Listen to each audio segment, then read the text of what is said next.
How to replace a printhead in the HP SmartTank 500 and 600 printer series.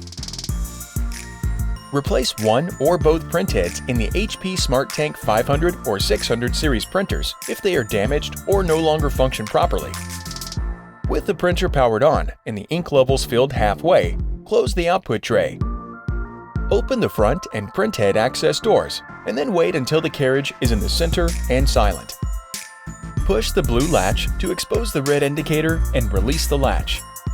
If the control panel displays 3 dots or has a blinking printhead above 3 dots, push down on the tricolor printhead and remove it from the printer. Otherwise, remove the black printhead. Remove the replacement printhead from its package. Remove the orange plug and plastic tape, avoiding the contacts, ink nozzles, and ports.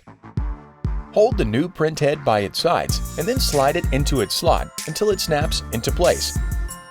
Repeat this process to replace the other printhead if indicated on the control panel. Close the printhead latch by pushing it down until it locks into place. Close the doors. An A displays on the control panel and an alignment page prints. On touchscreen models, touch OK. Lift the scanner lid.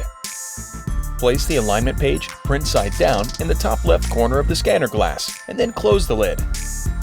Press the Start Black Copy button or touch scan on touchscreen models to align the printer. An alignment successful message displays. Touch OK. Remove and recycle the alignment page.